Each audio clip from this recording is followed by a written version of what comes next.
It's a 10-month journey that we go typically from October to July, and folks learn things from negotiations, communications, from some of the best professors that you can think of. We also focus a lot on the heart and soul work as well. Welcome to another exciting episode of Dre and Smiley, the Inner Circle. Dre, like I told you a couple of years ago, I've been on this nonprofit here in Tampa as a board member for at least 12 years now. I can't believe how long it's been. But it's always amazing when you see the good that these nonprofits provide in our neighborhoods. People of, let's say, Black, Hispanic, or just inner city kids. I'm in Tampa, Florida. Our nonprofit, we do things such as after school care, computer labs for people who don't have computers. And whenever I come across someone who's also like an angel at their nonprofit and what they're doing, they're like soldiers in the spirit of like, how do we give back and how do we provide value for the next generation? I'm just humbled. And on our guest today, his name is Ulric Shannon. Ulric currently serves as the executive director at the Surge Institute of Chicago, drawing on more than 15 years of leadership in education management. The best thing about Ulric, and I can't wait to jump into this program. I lived in Chicago. I know you spent some time in Chicago, but I'm dating myself. I was there during the 70s and early 80s when I had my apartment. But he's an alum of this program, and it's in our thing. We try to keep track of the kids who came through our program, and every now and then one of them come back because they not only believe in the program, they live the program. So their experiences carry so much more value because they know it from the inside out. Let me shut up and talk about Ulric. Welcome to the podcast. And please take some time to tell us about you in particularly and then your program. Okay, thank you both. Thank you so much for having me this morning. I will try to keep this brief when I talk about myself. I promise I will try. But yeah, I'm a born and raised Chicago kid, product of our Chicago public school system. And I actually hated school, y'all. I hated elementary school, and I went to a school called Love It, and I hated it. Um, and it wasn't until I got to high school that I actually like fell in love with the product, the process of learning. I was fortunate enough to go to a Big Ten, University of Illinois, on a full ride. It was the first time I saw my dad cry because he didn't have to pay. And I would cry too. He wasn't happy you went to school. He was happy it was free. He was absolutely happy to do it free. He was like, "Oh, we don't need to apply to anywhere else." That's right. That's where you're going. Yeah, and you're gonna love it. Yeah, and you're gonna love it, exactly. And so, honestly, I thought I was a little Black unicorn in my community on the west side of Chicago, being able to go to a Big Ten, got several master's degrees. And then, I moved back to my community after come back from Oxford, and a recession happened. I said, I just like, what is this? What am I supposed to do? And my mother was like, I don't care how many degrees you got, you need a job. And so I started my career as a third grade teacher, teaching all boys on the south side of Chicago. My absolute favorite job that I've ever had in my life. And done plenty of things throughout the Chicago Public School District, from running family community engagement work, leading some external affairs work. So bunch of things. And now in 2020, I graduated from the Surge Fellowship, where I thought the caliber of people was just way above me. But it felt like so much like home when I got into the fellowship. I mean, learning about negotiations and communication, even with a person like myself with an MBA, it was like the Black and brown education MBA that I needed, where I could just be and become. And now, after launching an education consulting company a few years ago, I was called back to come back as the executive director, and been in this role for 2 years now, and just truly loving the fact that I get to pour into people who maybe didn't have the best. They had some great educational experiences, but we talk about the kids that grow up, right? They become the adults. And now they're leading these systems, and they're trying to change it, but they don't feel empowered or don't have the network and the community and the influence to do those things. And we have built that here at Surge. It is truly not just a fellowship. It is a movement to save to rebuild. Sometimes you got to dismantle it to rebuild it. An education system that not only supports Black and brown children, serves our community, and actually serves the people who are in those roles, making those decisions to feel, audacious and courageous in those roles to really shift those systems that have not served us well. Now, before we come and dive deeper into that, because that is so, I love that audacious and courageous, but you dropped Oxford in there. So are you an Oxford?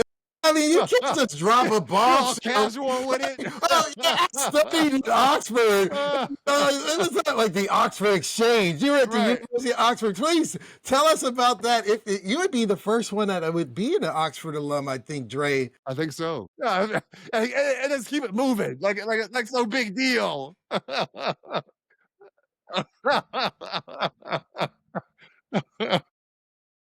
It's funny because I go past that so fast because I don't think it was the most impactful experience of my life, honestly. I think it is being around people that look and sound like me, that allow me to just be, is where I've grown and developed the most. But I'm finishing up my Master of Political Science from the University of Illinois in Champaign-Urbana. And a part of that program was for me to go to University of Oxford Christ College, was like their number 2 school, college.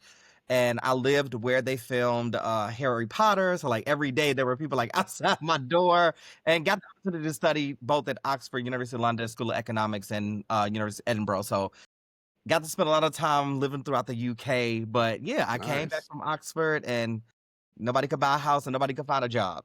Isn't that something? I was actually like, just send me back. Send me back. Can I have a do-over? Tell me this. You're from Chicago. Yes. Here's a $1 million question. 2 questions for you. Okay. Right? Anytime you leave Chicago, I'm sure you get these 2 questions. One is Cubs or White Sox? Cubs. Okay. I'm not going to judge you. No, This is a judge-free zone. Judge-free zone. It's down the street from Wrigley Field, so I have become and grown to be a Cubs fan. Okay. Now, this next question, I am going to judge you. What do you put on your hot dogs? Ketchup never goes on a hot dog. That's all you got to say. That's all you got to say. You said it. Don't worry. You're valid. You're legit. Okay, we can keep this moving. That's all I wanted to hear. My dad grew up in he's from Chicago. Spent a lot. I got some family there as well, and so that's something they ingrained in me at a young age. Is Andre, you do not need ketchup on that hot dog. And, yeah. In fact, Barack in an interview, you may have seen this. He said recently that ketchup is a condiment meant for 7-year-olds. It's not adults shouldn't even use it. I don't know if I agree with all that, but I definitely don't put it on my hot dog. So tell me this. You mentioned that Oxford was, I'm sure it added value in some sense, but it wasn't that place that you went to where you felt you could be. Yep. Right? Tell me a little bit more what you mean by that. Yeah, I mean, I think my educational experience has taught me, and partially my professional experience has taught me how to navigate systems, particularly white systems. And so Oxford was the goal because people are wild about the fact you went to Oxford, right? And we place that power in the hands of because my proximity to whiteness, or white people getting a bunch of Asian people go there. But we don't do the same thing when we talk about Black folks, right? We may give a little bit to our Morehouse, our Spelman, our Howard, but there's so many other places where genius is built by Black people. When in all honesty, we should be here with all the things we've been through in history, right? We are a walking miracle. And so when I'm able to be in spaces with my people, to see them from academically successful, professionally successful, street successful, we have a secret sauce that just is so beautiful about us that I just know I was forced to almost look at those things as negative. Even my own community. I talk about this a lot. I live in Austin, grew up in Austin.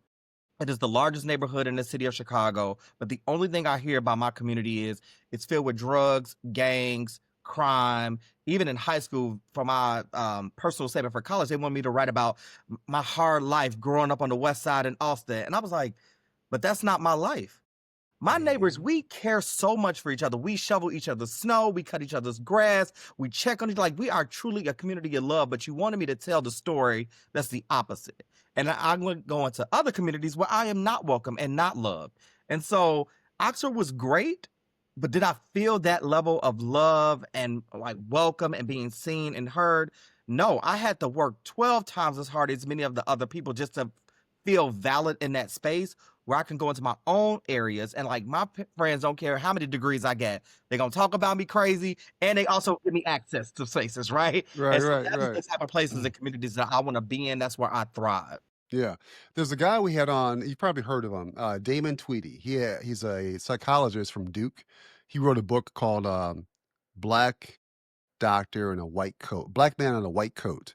And he shared a story when he was on the podcast. He also shares it in his book, which kind of just illustrates what you described, where he was in a class, one of probably the only male Black students, had a button up and some khakis on.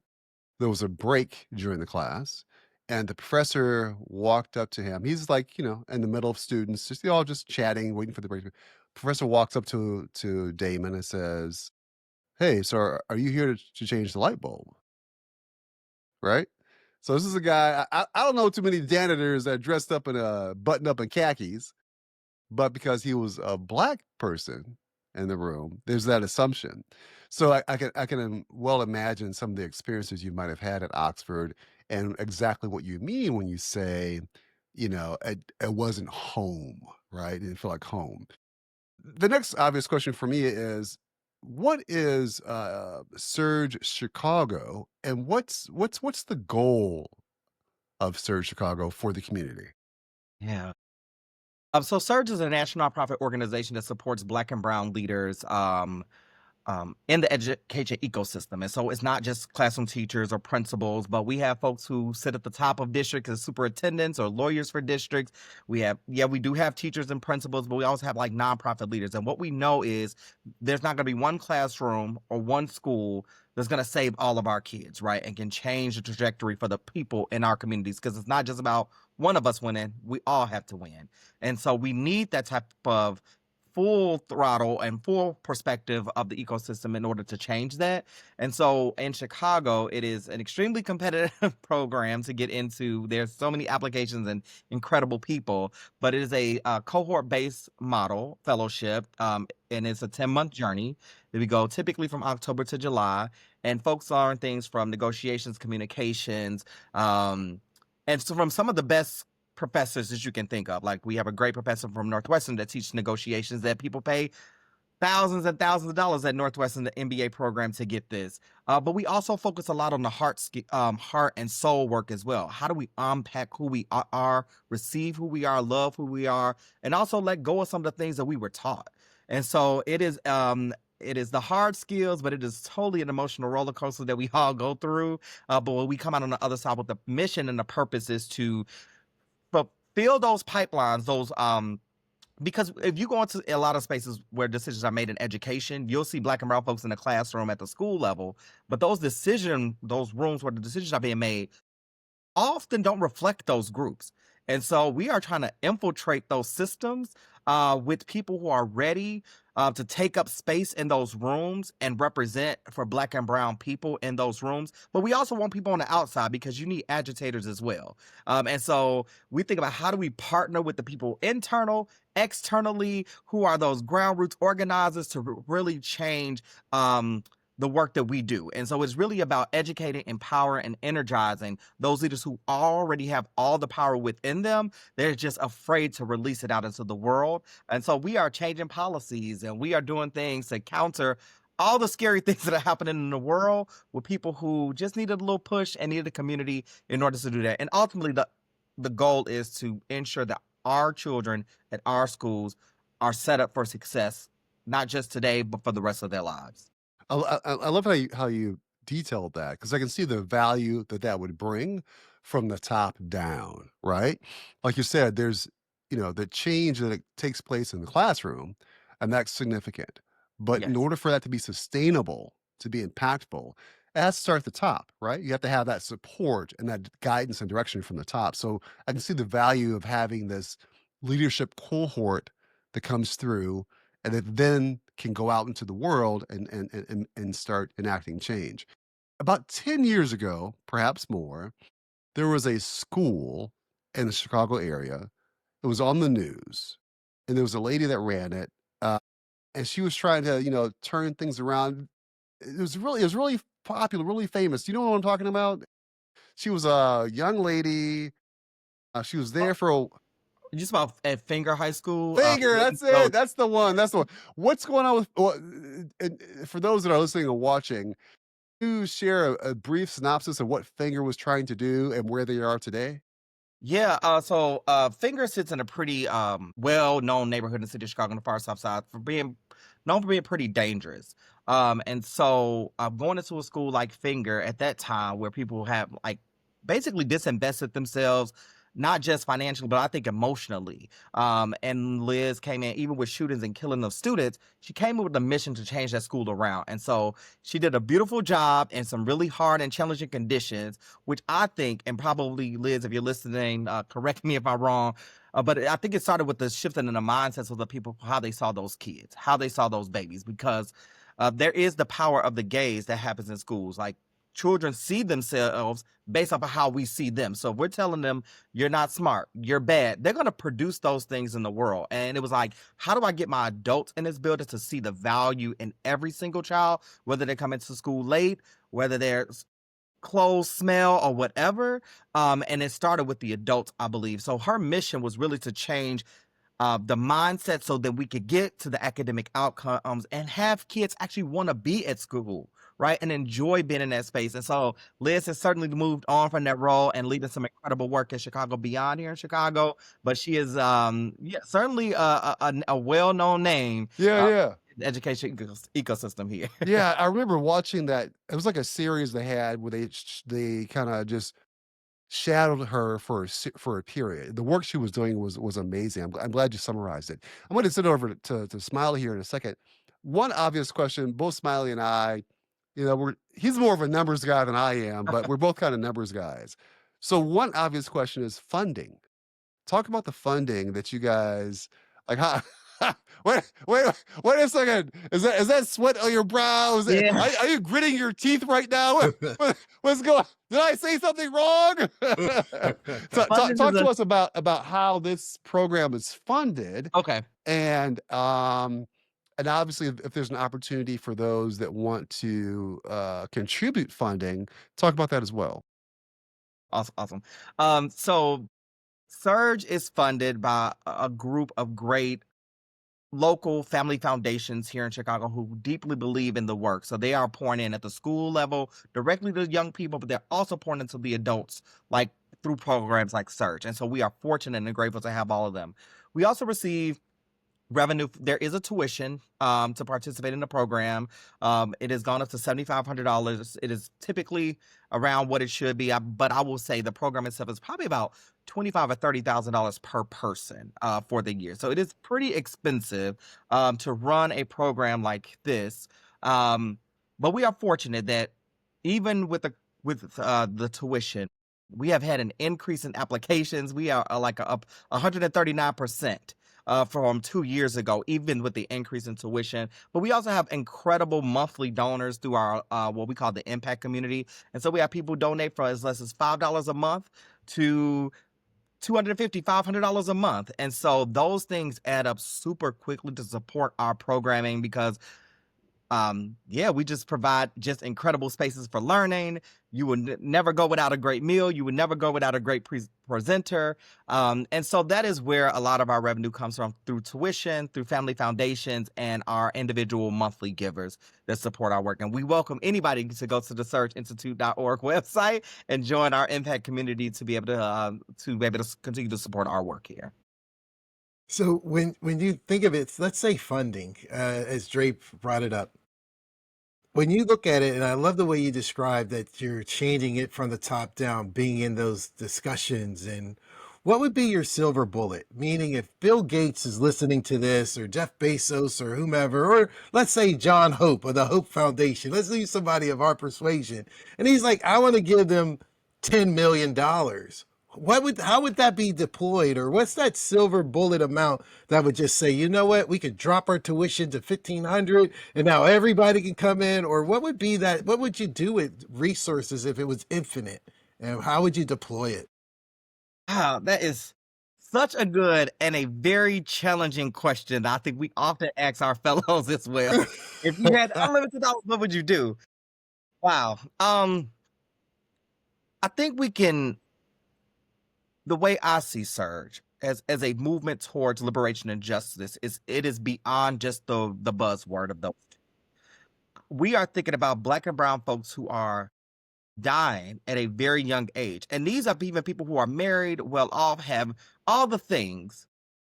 In most cases, in some cases, I'll say, we are still passing away at 65 years old. But in Chicago, I can go to the Gold Coast, and the average death age is 85. So it's a 20-year gap. When we are investing in Black and brown people to love and see themselves, they feel sustainable. They're getting the roles where they feel like they're making an impact. They love what they do every single day. We are changing their lives. We're changing the lives of the young people who see them every single day. And that is what creates longevity, right? We have people who are shifting and changing the policies that are going to support the longevity of our lives. And so when people are donating to Surge, it's not just about the particular moment in which you are donating generations. You are supporting the longevity and the impact that we want to have, not just for our young people today, but for young people for generations to come. And so I would encourage them to, one, come and see a session where people are deep into their learning. The light bulbs are going off. They're writing new policies. They're thinking about changes. They're launching new businesses that we know we need in our communities. And so their donations go far beyond just the moment, but it has true generational impact and change, especially in these current times. It is scary. It is terrifying for a lot of Black and brown folks, especially school leaders who are working within schools where they're afraid that ICE is going to show up, right?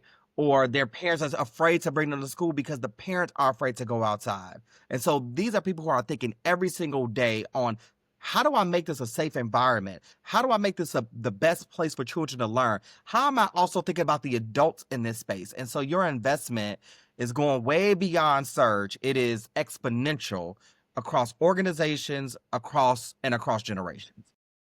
So with Surge, from a structural perspective, is it fair because it's the Surge Institute of Chicago? Are you just in Chicago, or is there any growth of plans to be in Miami, Tampa, Los Angeles, Detroit? Or is it, you know what, we're going to where the most need is, which is we're going to just concentrate where we live, which is Chicago. That's where our heart is. And if somebody wants to copy it, they can see us and copy it in their city. But what's the vision like for Surge? I think people have tried to duplicate. It is very challenging because you can't intellectualize a lot of the things that we do. But Chicago is the flagship. We're in 8 different cities. And so just expanded to Detroit, we're in DC, Philly, Oakland, Vegas, Indianapolis. And so we are continuing to grow, and we grow based off of like the need. And so if there's a hunger and an appetite, foundations are pouring into those spaces, we will go to those places in order to launch our program. And so Chicago, while it is a 10-month program, in cities like Detroit or Philly, we call those academies, and they run for 6 months. And so we do have teams that go into those cities every single day, but all of our cities, the presenters or facilitators are people from the local landscape who know those landscapes deeply. And so, yeah, we're continuing to expand. There are always people calling our wonderful, incredible CEO who are saying, could you please bring that to this city? We need it here in Atlanta. We need it here. And so the right capacity, right time, when we can make those things happen. But the goal is ultimately probably to be in every city, major city within across this country. And what about with your experience in London? You mentioned Edinburgh, you mentioned London, and there's people like us over there. Do you see an academy in London or European or in Africa, or is it like global? I was thinking when I said unlimited resources, and I love the answer you gave, but I was like, maybe he'll say, we're going to be international. We're going to be on the continent. We're going to be in Europe. We're going to be in Australia, wherever there's Black and brown people that needs some sort of, because we all been brainwashed, whitewashed around this globe.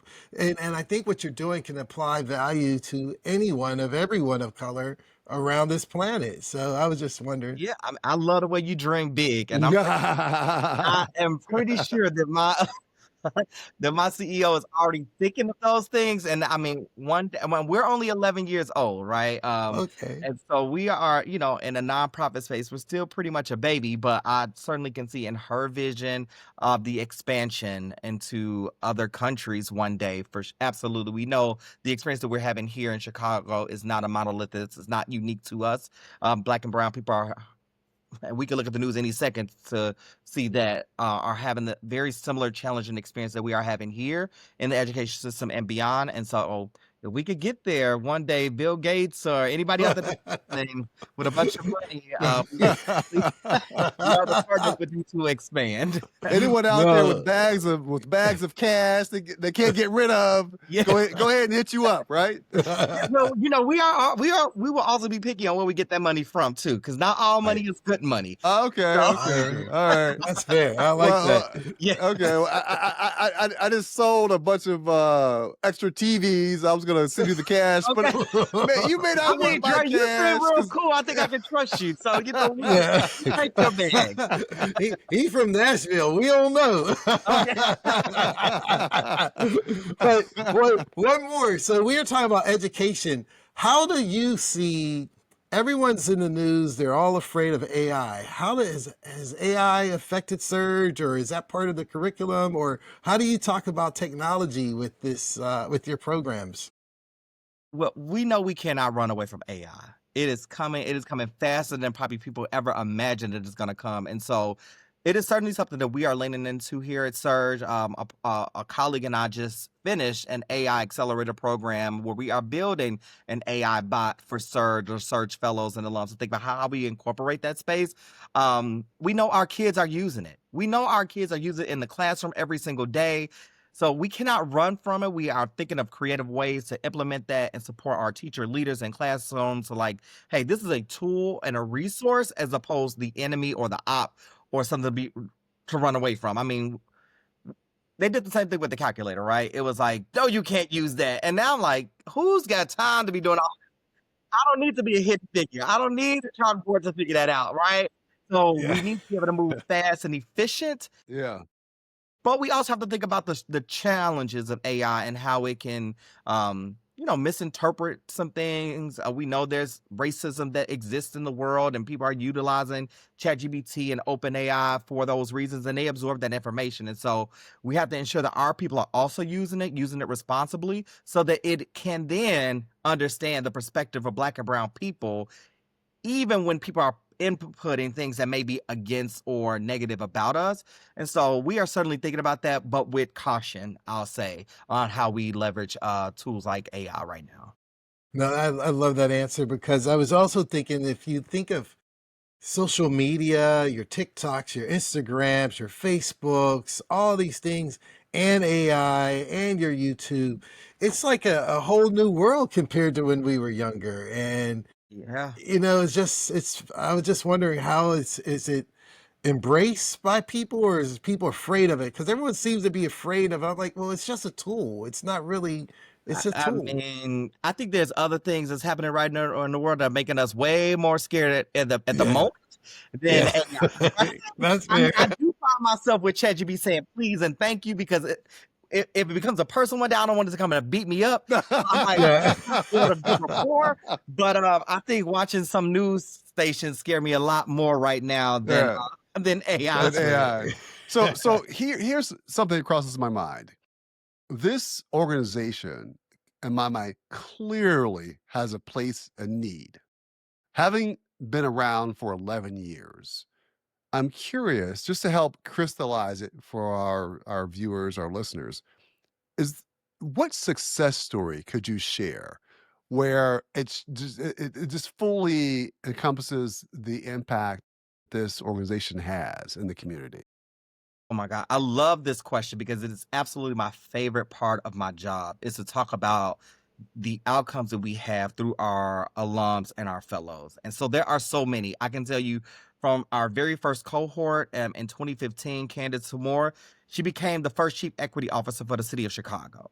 So that is huge to be able to do that and take on Chicago, right? And to do that Yeah. with confidence. And I actually had a meeting with her yesterday to talk about like how much she took away from her surge experience, having that community, having that push to learn, and self-reflection. We also have folks like AJ and Nick who were in 2 different cohorts who got together and launched a data organization to support schools and districts around equity through data, Innovare, that is now international, where they're working in Mexico as well. We have folks who, in my cohort, like a Tanisha Peoples, who deeply loves her community of Inglewood, who was working for many organizations that got frustrated and was like, I'm going to launch my own thing during COVID.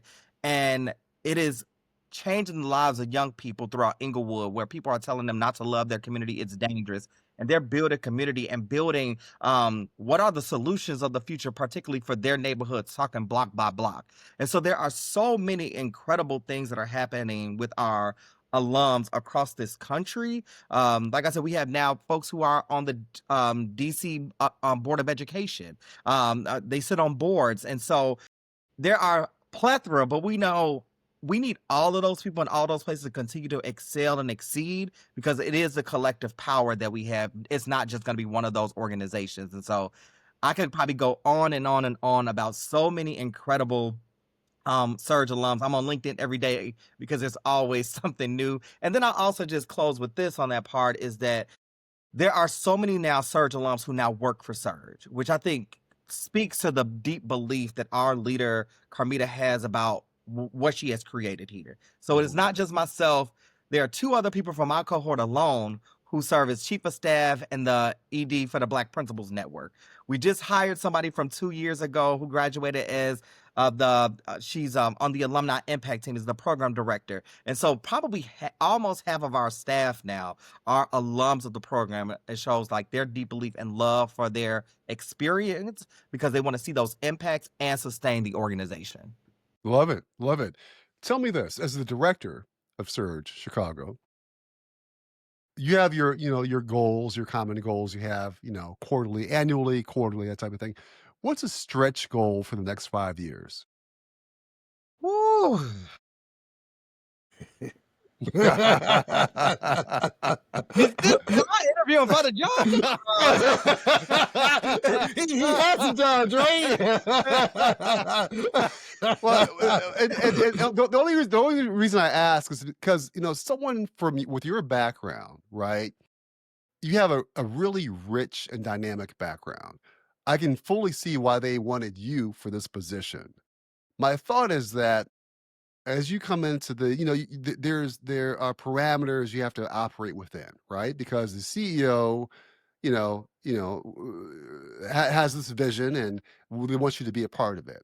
With your dynamic background, though, I can fully imagine that there are probably one, if not more, ideas that you've had where you've thought, man, if we could find a way to do this or do that, that's going to flip the script even faster. And so that's kind of the genesis of that question, is just, is there that wild and crazy idea or goal that you've had where you thought, like, I remember reading this or experiencing that. If I could somehow implement it here, it would just be, Wow. ideal. Yeah. Maybe this is just from me in my Sure, mind, as sure. if I could dream big for a second for what Surge could be in this world. Yeah. I know how it impacted me, and there's incredible spaces for my executive coach to my opportunity just to dream in the space. I would love to see one day like a certain, when we think about places like Warner Brothers or Disney, they have these huge lots, right, where people are designing, creating, building, testing, iterating. It's about research, it's about innovation. That is what I would like to see for Surge one day. Like, it is like Surge Studios, where Yeah. fellows are able to go to this location, where they're able to generate, create, pitch ideas, get the funding there, put it out into the world, test it, and ensure that it is impacting communities across this country or possibly this world positively, right? We don't have that space currently. Schools run so fast, and the outcomes and demands for are wanted immediate. And adults don't have space to just dream. And I would love to create that space where Black and brown educators who have great ideas, because they don't live with me. I can tell you that. I'm getting older. I'm just like, can I make enough to retire? And so I want to be able to create that space where they can come and actually dream of what is the next big thing, the idea, and they feel loved, supported, and seen in that space and not have to wear the mask. Because if they go to the Warner Brothers, they're going to say, I have to dress a certain way, I have to talk a certain way, I have to use certain language. We're like, no. If you're from the hood, let's talk like that, right? Let's like build it out of that. And so if I could imagine a world where Surge would be, that is what I would love to see, because we already have I think the people to help do that. We have a proven track record of creating that type of space for people, but to have that brick and mortar, a space where people across this country can go to, would truly be a dream of mine. Love it, man. Hey, listen, if you can't dream it, that's how some of your ex cohorts were able to succeed in all the things they've done. They had to dream it first, right? Yep, I know your hands are full with all you got going on, but who knows, man? I'll keep checking back and seeing how you guys are doing, and hope to be invited to the studio opening when it happens. Yeah. I really do appreciate that question and that push there from my mind. It's been something that's just been like kind of sitting in my mind, especially during these times that feel really heavy and exhausting for people in the education space. That they don't have the space to actually dream because they're in fight mode all the time right now. They are tired and exhausted, and it's like we could give them all the money in the world and they're still going to be tired. Yeah. Because everything is against them. They're trying to watch out for policy, and like you have to be an expert at everything at this point.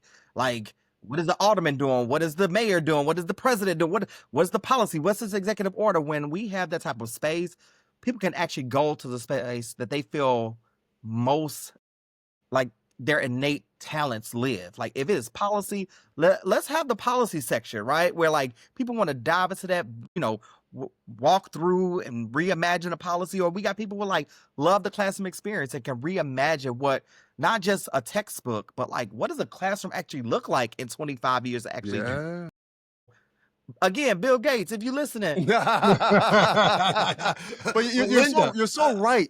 These teachers are in a place where they're in survival mode, right? Let me make it through this day and make it through this week.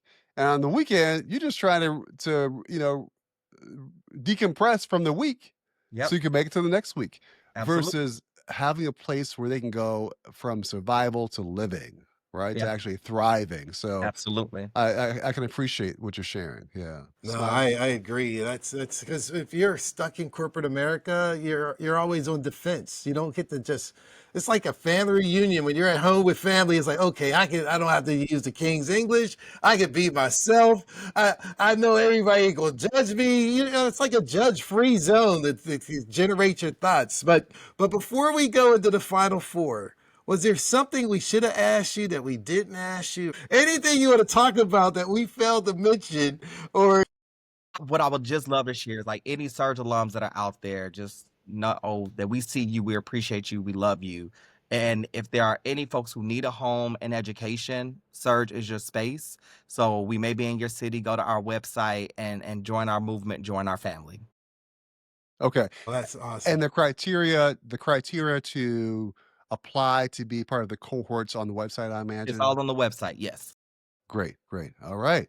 Awesome. So we're going to go ahead and kick this off. We got some high tech that we use here. Kick off the Final Four. All right. So here we go. What's the best piece of advice that you've ever received? Whew. Best piece of advice that I've ever received. Just keep living. That is from my mother. My mother tells you, just keep living. Just keep living. And I don't think I understood that as a child. I would say, well, I'm a little longer than you. But I think now I realize that even in your darkest days and hardest times, you have survived 100% of your worst days. So just keep living. You're doing your best every single day. Take that from my mom. Love it. I love that. That's living. Here's one. Alive or dead, who would you want to spend 24 hours with and why? Alive or dead? Ooh, I kind of got two. That's fair. You can take two or three. Whoever. First would be Harriet Tubman. I am a huge Harriet Tubman fan. Like, I just think it took some real guts and power to dream and imagine that big, to say, not only am I going to get my freedom, but I'm going to go back and get some more people's freedom, do it 17 times. And that took some guts. It took some imagination. And I don't know, plenty of people around her did not believe. They thought it was impossible. And she made the impossible possible 17 times. And also, I would love to spend some time with Martin Luther King Jr. I just think he is one of the most brilliant minds that we have ever experienced in our lifetime. When I think about Letter from a Birmingham Jail, I mean, this man is pure genius to be so Christ-like, but yet so petty at the same time. It is like the way I like live my life. And so that is a person that I would love to be able to like spend 24 hours with, to think about how, just to be able to dream big with them, be a little petty, and for them to see the fruits of their labor. Okay. What's the biggest risk you've ever taken? The biggest risk I've ever taken was I was actually I was a search fellow at the time. So it was in 2020, George Floyd was murdered. And I asked my supervisor at the time, could I hold space for Black men virtually? Because everybody's at home. Like, you couldn't go to the barbershop. Like, we got people who live alone. We got people who live with their families, and they maybe need a break from them, just to have space for us. And my supervisor was like, yeah, I think that's a great idea, but I think we need an expert to hold that space. And I was like, okay. And she's like, well, I have this Middle Eastern guy that I think will be great. And I was like, dang, I ain't never know he could be more of an expert at a Black man than me. And I was like, this is interesting. So I sat with that for a moment and decided that this is not the place I'm supposed to be. And maybe a week later, I submitted my letter that I was resigning, I was leaving. And 2 weeks after that, I had a brand new job. And that was truly on faith. And I walked into a new place, and I told them, I think your board is very white. and I was like, what do you mean by executive presence? And they were like, okay, this man is crazy, but we're going to hire him.